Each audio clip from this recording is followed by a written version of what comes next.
بسم اللہ الرحمن الرحیم ھذہ جہنم التی کنتم توعدون اصلوها اليوم بما کنتم تکفرون۔ کفار مکہ سے یہ بات ہو رہی تھی کہ اگر تم اللہ تبارک و تعالیٰ کی وحدانیت کو نہیں مانتے تو پیچھے اللہ تبارک و تعالیٰ نے دلائل بھی دیے تھے کہ زمینی حقائق اور جو آسمان کا جو ایک نظام ہے وہ بھی ساتھ ساتھ بیان کیا۔ اس کے بعد جو ہے وہ سارا سمجھانے کے بعد پھر قیامت کے حالات بیان کیے گئے۔ اب حالات آگے قیامت کے بیان کیے جا رہے ہیں۔ فرمایا کہ اس دن کیا ہوگا، فرمایا ھذہ جہنم التی کنتم توعدون، فرمایا یہ وہ جہنم ہے جس کا تم سے وعدہ کیا گیا تھا۔ انبیاء نے کہا تھا کہ اگر تم ایمان نہیں لاؤ گے تو تم سیدھے جہنم میں جاؤ گے، تو اصلوها اليوم بما کنتم تکفرون، آج اسی میں جاؤ گے، اسی جہنم میں جاؤ گے۔ کیوں؟ بما کنتم تکفرون، اس کی وجہ یہ ہے کہ تم نے ساری زندگی کفر کے اندر گزار دی۔ یاد رکھیں ایک مسئلہ کہ کافر وہ نہیں ہے جس نے لا الہ الا اللہ محمد رسول اللہ نہیں پڑھا، نہیں پڑھا جس نے لا الہ الا اللہ محمد رسول اللہ پڑھنے کے بعد جس نے دین کے اندر گستاخیاں کی ہیں، دین کے اندر مذاق کیا ہے، وہ بندہ بھی کافر ہے۔ ٹھیک ہے، جس نے اسلام کا مذاق اڑایا، قرآن کا مذاق اڑایا، قبر کا مذاق اڑایا، قیامت کا مذاق اڑایا، جنت اور جہنم کا مذاق اڑایا، تو قرآن مجید نے اس کے متعلق واضح طور پر ارشاد فرمایا لا تعتذروا قد کفرتم بعد ایمانکم، فرمایا ایمان لانے کے بعد تم کافر ہو گئے۔ ایک تو وہ جنہوں نے سرے سے کفر پہ ہی کی ساری زندگی گزار دی، اور مسلمان کلمہ پڑھنے کے باوجود جو ہے وہ جب چاہتے ہیں اس کا مذاق اڑانا شروع کر دیتے ہیں۔ تو اللہ تبارک و تعالیٰ نے فرمایا قل اب اللہ و آیاتہ و رسلہ کنتم تستہزئون، اے محبوب آپ فرما دیں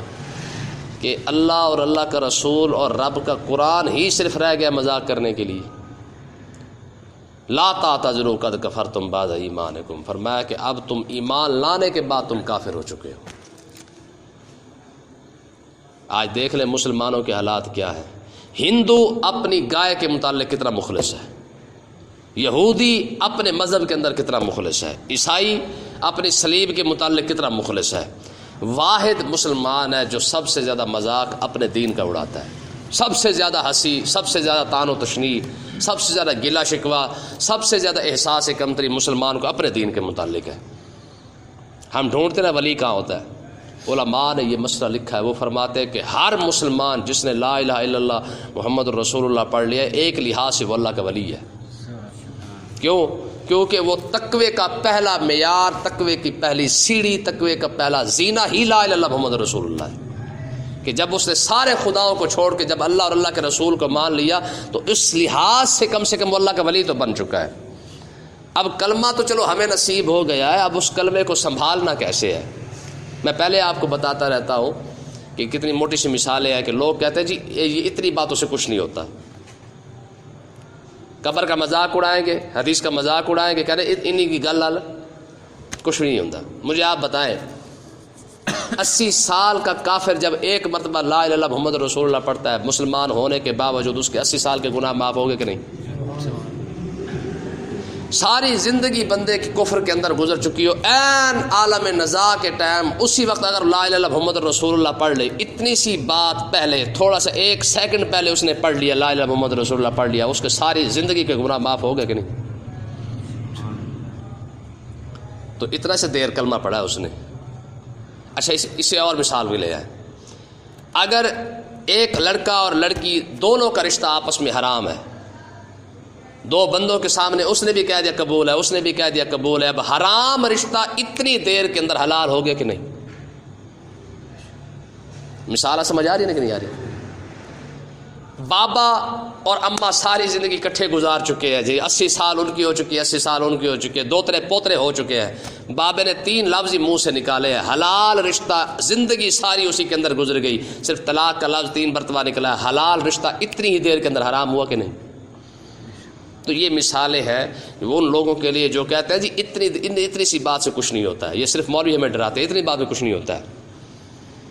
تو مطلب یہ ہے، تو اللہ تبارک و تعالی قیامت کے دن فرمائے گا ھذہ جہنم التی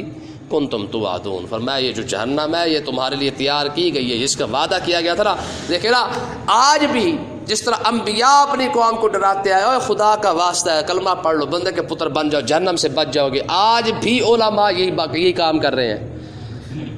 کہ یار اللہ کا واسطہ ہے اپنے آپ کو انسان بنا لو بچ جاؤ گے۔ تو جو رویہ امتوں نے اپنے نبیوں کے ساتھ رکھا وہی رویہ عوام نے اپنے علماء کے ساتھ رکھا۔ جیسا مذاق جگت بازی، یہ جگت بازی ہے نا،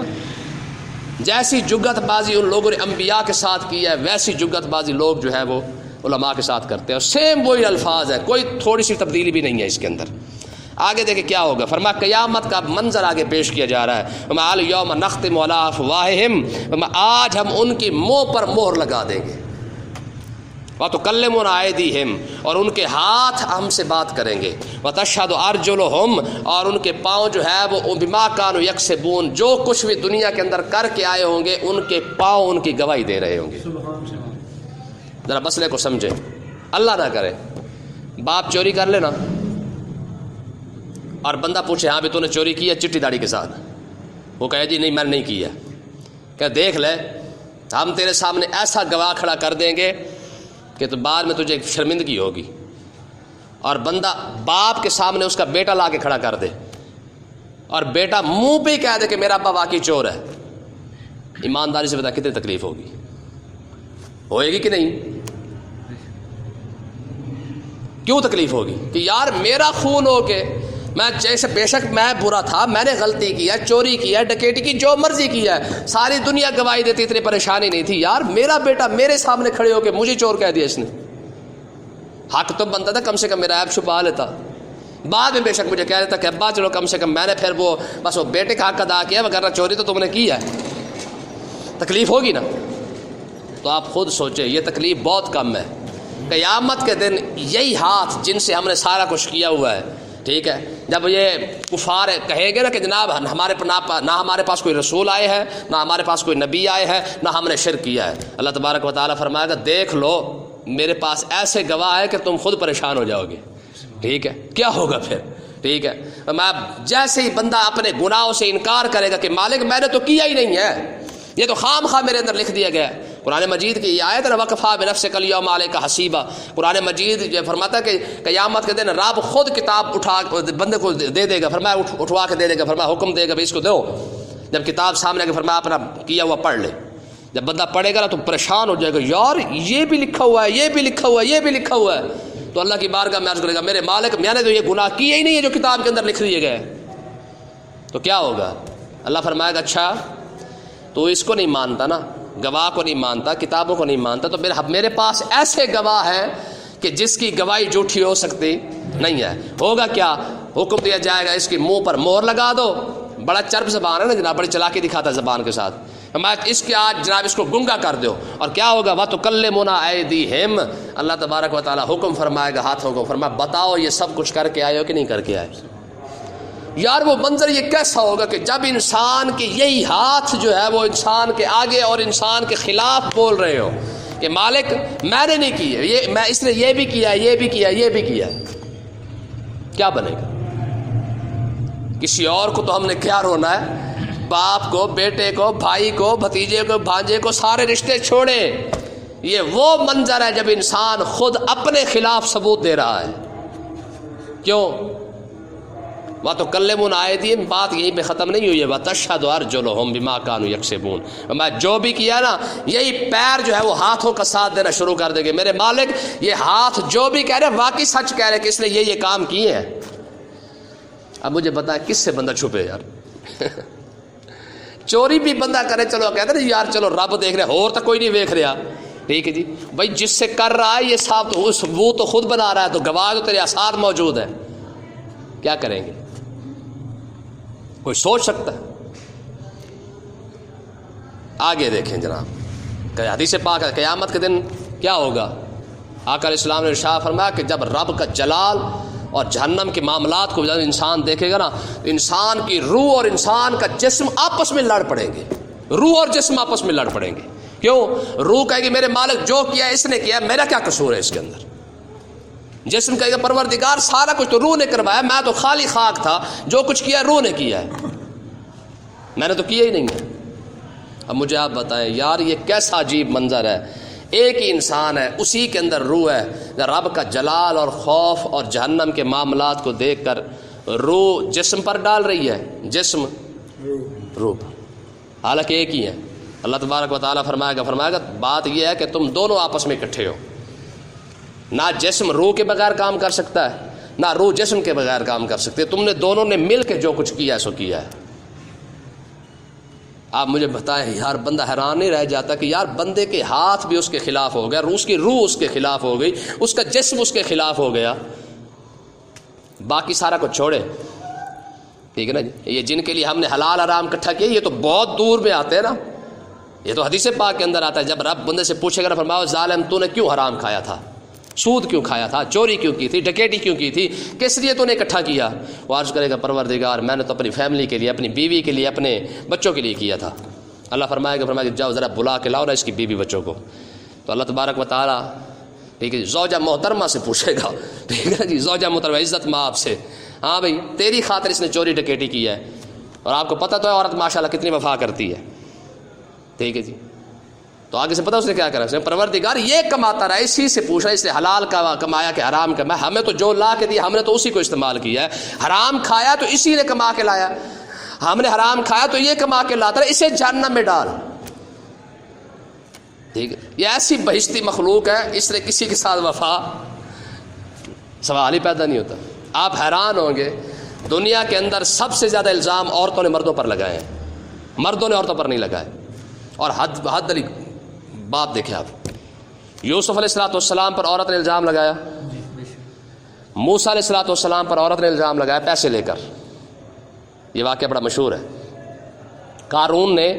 ایک عورت کو کہا تھا، پیسے دے کر کہا تھا تو موسیٰ علیہ السلام پر الزام لگا دے، گل سمجھیے کوئی نہیں۔ ایک پچھلی امتوں کے اندر اللہ کے نیک بندے گزرے ہیں، بہت بڑے عالم تھے، جریج ان کا نام تھا، ان پر ایک عورت نے الزام لگا دیا کہ یہ میرے ساتھ ٹھیک نہیں ہے۔ اب مجھے آپ بتائیں کہ اس بہشتی عورت نے، اس نے نبیوں کو ہی نہیں چھوڑا ہے، ٹھیک ہے، چھوڑا، سوال ہی پیدا نہیں۔ تو یوسف علیہ السلام پر الزام عورت نے لگایا، موسیٰ علیہ السلام پر الزام عورت نے لگایا، جریج پر الزام جو ہے وہ موسیٰ اپنا ایک عورت نے لگایا ہے۔ اس امت کے اندر بڑے بڑے ایسے علماء ہیں جن پر عورتوں نے الزام لگائے۔ ہاں یہ الگ بات ہے کہ عورت نے جب بھی الزام لگایا اللہ تبارک و تعالیٰ نے عزت جو ہے وہ مردوں کو عطا فرمائی ہے، ہاں سرخ روح میں ہے وہ ہر جگہ پہ۔ دیکھیں نا قرآن مجید کے اندر 2 آیتیں مکر کے بارے میں ہے، ان کید الشیطان کان ضعیفا، اللہ تبارک و تعالیٰ نے 2 لوگوں کے مکر بیان کیے ہیں، دھوکے بیان کیے ہیں، ایک شیطان کا، وَإِنَّ كَيْدَ الشَّيْطَانِ كَانَ ضَعِيفًا، فرمایا شیطان جو ہے نا یہ اس کا مکر بہت کمزور ہے، ضعیفہ ہے ہی کمزور، شیطان کا مکر کیا ہے؟ کمزور ہے۔ اچھا مزیداری کی بات ہے اسی قرآن کے اندر اللہ تبارک و تعالیٰ نے فرمایا اِنَّ كَيْدَكُنَّ عَظِيمٌ، فرمایا عورت کا مکر جو ہے وہ زیادہ طاقتور ہے، حالانکہ قرآن کہہ رہا ہے اِنَّ كَيْدَكُنَّ عَظِيمٌ کہ عورت کا مکر زیادہ ہے اور شیطان کا مکر کم ہے۔ تم قاضی شریب بہت بڑے قاضی گزرے ہیں، یہ بیٹھے ہوئے تھے، ان کے پاس ایک عورت آ گئی روتے روتے، ٹھیک ہے، آ کے اس نے شکایت لگائی، اس نے کہا جی میں پانی بھرنے گئی تو دوسری عورت نے جو ہے وہ میرا مٹکا توڑ دیا ہے، تو مجھے پیسے لے کے دیں، انصاف کریں میرے ساتھ۔ قاضی شرح کے نا ایک ساتھی ساتھ بیٹھے ہوئے تھے، دوست آئے بیٹھے تھے، تو اس نے کہا قاضی صاحب عورت کے حق میں فیصلہ کر دے، آپ دیکھیں نا بیچاری کتنا رو رہی ہے۔ قاضی شرح نے کہا، اس نے کہا دوسری کو آنے دے پھر دیکھتے ہیں، ٹھیک ہے نا، تو اس کے آنسو نہ دیکھ، ٹھیک ہے نا، جس کی مکاریاں نہ دیکھ، اس دوسری کو آنے دے۔ جب وہ دوسری آئی تو قاضی صاحب نے اس سے پوچھا، فرمایا ہاں بھائی تو نے اس کا مٹکا توڑا ہے؟ اس نے کہا قاضی صاحب سیدھی سی بات ہے، مٹکا میں بھر کے کھڑی ہوئی تھی، یہ بعد میں آئی ہے بھرنے کے لیے، اس نے اپنا مٹکا بھرا ہے، بھرنے کے بعد جو ہے وہ اس کا پیر پھسلا، اس نے اپنا مٹکا میرے مٹکے کے اوپر مار کے اس کو توڑ بھی دیا اور سب سے پہلے آپ کے پاس پہنچ بھی چکی ہے۔ خیر میں مٹکا بھی میرا توڑ آئی ہے اور آپ کے پاس بھی پہلے آ چکی ہے۔ آپ اندازہ کریں کہ عورتوں کی مکاریاں کیا ہوتی ہیں۔ علماء نے یہ مسئلہ باقاعدہ لکھا ہے اس پر، وہ کہتے ہیں کہ 2 بار پہلے یہ اپنی بات تڑی سے منواتی ہے، کہتے ہیں یہ چھوٹا وار ہے، اگر اس سے کافی سارے بندے بچ جاتے ہیں، پھر اس کے بعد جو ہے یہ رو کے دکھاتی ہے۔ آپ رو کے دکھا لیں کسی کے آگے، ٹھیک ہے جی، جتنا مرضی آپ رو کے دکھا لیں لوگ آپ کا اعتبار نہیں کریں گے. عورت رونا شروع کر دے لوگ جو ٹھا پھا لگا دیں گے، تیرا خیر ہے، اتنا ظلم بیچاری نا. یہ اصول ہے، ٹھیک ہے نا جی. اس کے اندر اتنے یہ مکاری ہے، حقیقت میں آپ کو بتا رہا ہوں، ہمارے پریکٹیکل گزر چکے ہیں، ٹھیک ہے نا جی. ہم نے بھی بڑے بڑے یہ چیزیں دیکھی اپنی زندگی کے اندر. میں حقیقت آپ کو بتا رہا ہوں، ٹھیک ہے. آپ بھی رو کے دیکھ لیں، اس کو بھی رلا کے دیکھ لیں، لیکن جتنی ہمدردی اس کے رونے پر آئے گی ہمارے کے ساتھ نہیں آئے گی. حالانکہ مرد کبھی کبھار روتا ہے، کبھی کبھار روتا ہے، اور عورت اس کا تو ہاتھ ہے نا 24 گھنٹے سر پر، ہائے میں مر گئی.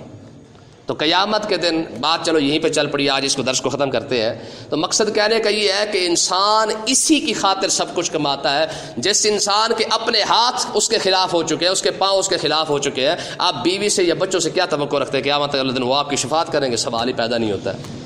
بسم اللہ الرحمن الرحیم.